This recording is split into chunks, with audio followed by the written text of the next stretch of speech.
ನಾಳೆ ನಡೆಯಿರುವಂಥ ಸನ್ಮಾನ್ಯ ಮುಖ್ಯಮಂತ್ರಿಯವರ ನೇತೃತ್ವದಲ್ಲಿ ನಡೆಯಲಿರುವಂಥ ಬಜೆಟ್ನಲ್ಲಿ ಉಡುಪಿ ಜಿಲ್ಲೆಗೆ ಆದಷ್ಟು ಪ್ರಶಸ್ತಿಯನ್ನು ನೀಡಬೇಕು.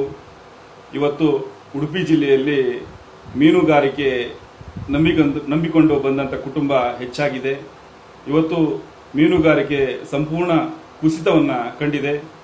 ನಾಳೆ ನಡೆಯಲಿರುವಂಥ ಬಜೆಟ್ನಲ್ಲಿ ಮೀನುಗಾರಿಕೆ ಕುಟುಂಬಕ್ಕೆ ಆದಷ್ಟು ಅನುಕೂಲವಾಗುವ ರೀತಿಯ ಬಜೆಟನ್ನು ನಾಳೆ ಸರ್ಕಾರ ಮಂಡಿಸಬೇಕು. ಹಾಗೆಯೇ ಉಡುಪಿ ಜಿಲ್ಲೆ ಪ್ರವಾಸೋದ್ಯಮ ಜಿಲ್ಲೆ ಆದ್ದರಿಂದ ಉಡುಪಿ ಜಿಲ್ಲೆಗೆ ಪ್ರವಾಸಿಗಳು ಹೆಚ್ಚಾಗಿ ಬರುವುದರಿಂದ ಉಡುಪಿ ಜಿಲ್ಲೆಯಲ್ಲಿ ಪ್ರವಾಸೋದ್ಯಮವನ್ನು ಇನ್ನಷ್ಟು ಅನುಕೂಲವಾಗುವ ರೀತಿಯಲ್ಲಿ ಬಜೆಟನ್ನು ರೂಪಿಸಬೇಕು. ಹಾಗೆ ಉಡುಪಿ ಜಿಲ್ಲೆಯಲ್ಲಿ ಕಾರ್ಖಾನೆಗಳನ್ನು ಹೆಚ್ಚಾಗಿ ಸ್ಥಾಪಿಸಬೇಕು. ITBT ಕಂಪನಿಗಳನ್ನು ಸ್ಥಾಪಿಸಬೇಕು. ಹಾಗೆಯೇ ಇಲ್ಲಿ ಮೆಡಿಕಲ್ ಕಾಲೇಜು ಕುಂದಾಪುರ ಭಾಗದಲ್ಲಾಗಿರ್ಬೋದು, ಕಾರ್ಕಳ ಭಾಗದಲ್ಲಾಗಿರ್ಬೋದು ಮೆಡಿಕಲ್ ಕಾಲೇಜನ್ನು ಸ್ಥಾಪಿಸಬೇಕು.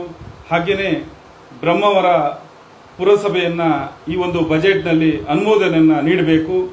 ಹಾಗೆ ನಮ್ಮ ಬ್ರಹ್ಮಾವರದ ಸಕ್ಕರೆ ಕಾರ್ಖಾನೆ ಏನಿದೆ ಆ ಸಕ್ಕರೆ ಕಾರ್ಖಾನೆಯನ್ನು ಪುನರ್ಚೈತನ್ಯವನ್ನು ನೀಡಬೇಕು. ಹಾಗೆ ಇಲ್ಲಿ ರೈತರು ತುಂಬ ಸಂಕಷ್ಟದಲ್ಲಿದ್ದಾರೆ.